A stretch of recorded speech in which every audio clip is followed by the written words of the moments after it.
शिक्षकांच्या टीईटी प्रकरणात एक नवे वळण.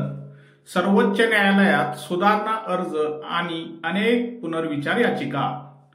टीईटी प्रकरण. सर्वोच्च न्यायालयाने 1 सप्टेंबर 2025 रोजी शिक्षक पात्रता परीक्षेबाबत टीईटी बाबत दिलेल्या निकालानंतर देशभरातील शिक्षक समुदायाला ज्या चिंतेने ग्रासले होते त्याने आता एक नवे वळण घेतले आहे.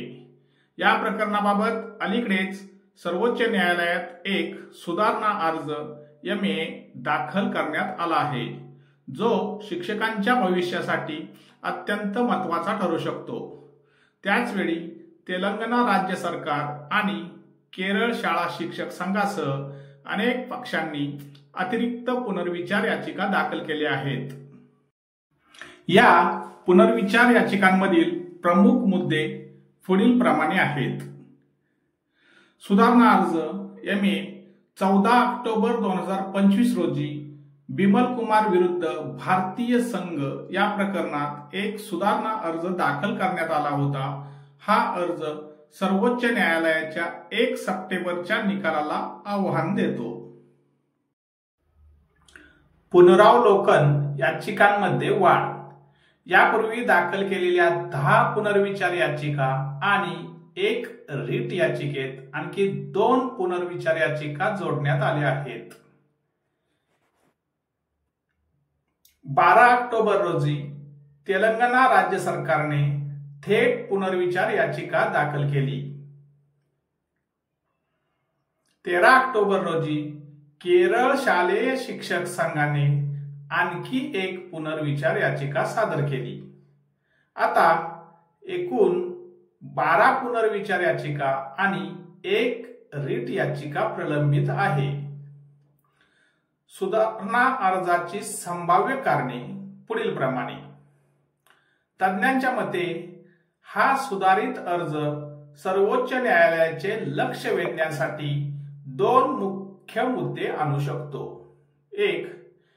शिक्षकांसाठी सूट मागण्याची विनंती.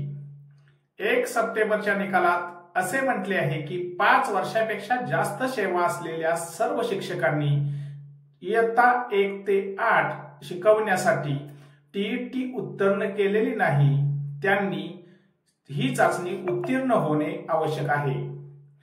सुधारित अर्जाची एक संभाव्य उद्देश म्हणजे NCTEच्या 2010-11च्या अधिसूचनेच्या तारखेपूर्वी नियुक्त झालेल्या किंवा ज्यांच्यासाठी भरती सूचना जारी करण्यात आल्या होत्या त्यांच्यासाठी या टीईटी आवश्यकतेतून सूट मागणे. यामुळे दीर्घकाळ सेवेत असलेल्या परंतु टीईटी उत्तीर्ण न झालेल्या शिक्षकांना लक्षणीय दिलासा मिळू शकतो. मुदतवाढीचा प्रस्ताव. सर्वोच्च न्यायालयाने 1 सप्टेंबर 2025 पासून टीईटी उत्तीर्ण होण्यासाठी 2 वर्षाची अंतिम मुदत निश्चित केली होती. सुधारणा अर्जात हा कालावधी 5 वर्षापर्यंत वाढवण्याची विनंती केली जाऊ शकते.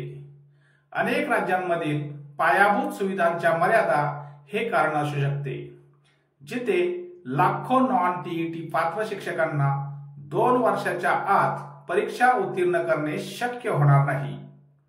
SSCच्या 2016च्या बाबतीत पहिल्याप्रमाणे मुदतवाढ देण्याची अनेक उदाहरणे आहेत.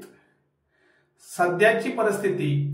सर्वोच्च न्यायालयाच्या 1 सप्टेंबरच्या निकालाविरुद्ध एकूण 12 पुनर्विचार याचिका, 1 रिट याचिका आणि 1 सुधारणा अर्ज सक्रिय आहेत. या प्रकरणावरील सुनावणी आणि अंतिम निर्णय लाखो शिक्षकांचे भविष्य निश्चित करतील. याचा पश्चिम बंगाल आणि इतर राज्यांमधील शिक्षण व्यवस्थेवर खोल परिणाम होऊ शकतो. यासारख्या नवनवीन माहितीपूर्ण व्हिडिओसाठी माझ्या चॅनेलला लाईक, शेअर आणि सबस्क्राईब करायला विसरू नका. धन्यवाद.